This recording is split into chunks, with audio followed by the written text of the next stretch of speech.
తిరుపతి జిల్లా చంద్రగిరి నియోజకవర్గ పాకాల మండలం పాకాల పోలీస్ స్టేషన్లో పాకాల సిఐ ఎం సుదర్శన్ ప్రసాద్ గురువారం మీడియా సమావేశాన్ని నిర్వహించారు.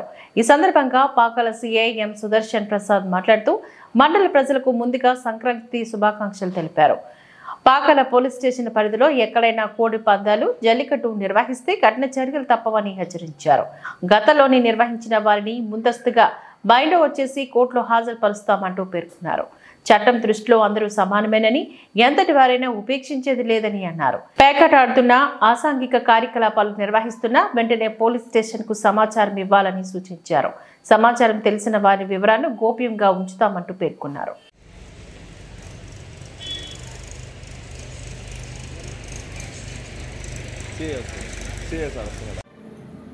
పాకాల ప్రజలందరికీ నమస్కారాలు. కొత్తగా పాకాల సిఐ గారి ఛార్జ్ తీసుకున్నాను.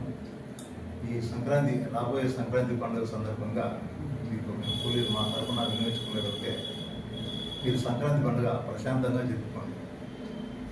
కానీ చట్టవిరుద్ధమైన కార్యక్రమాలైనటువంటి ఈ కోడి పందాలు ఆడటం కానీ, పేకాట ఆడటం కానీ, ఇంకా ఇతర ఏమైనా చేశారంటే చాలా తప్పు అవుతుంది. చట్ట పరిధిలో మేము యాక్షన్ తీసుకోవాల్సి వస్తుంది. ఎంతటి వారినైనా ఉపేక్షించేందుకు ఏమీ లేదు. కాబట్టి దయచేసి మాకు సహకరించాలని కోరుకుంటున్నాం. ఈ కోడి పందాల సమాచారం, ఆడుతున్నారని సమాచారం కానీ, పేకాట సమాచారం కానీ, ఆడుతున్నట్లు ఎవరికైనా తెలిసినా కానీ వెంటనే మాకు సమాచారం అందిస్తే ఆ సమాచారం ఇచ్చిన వారి యొక్క వివరాలు రహస్యంగా ఉంచి మేము చర్యలు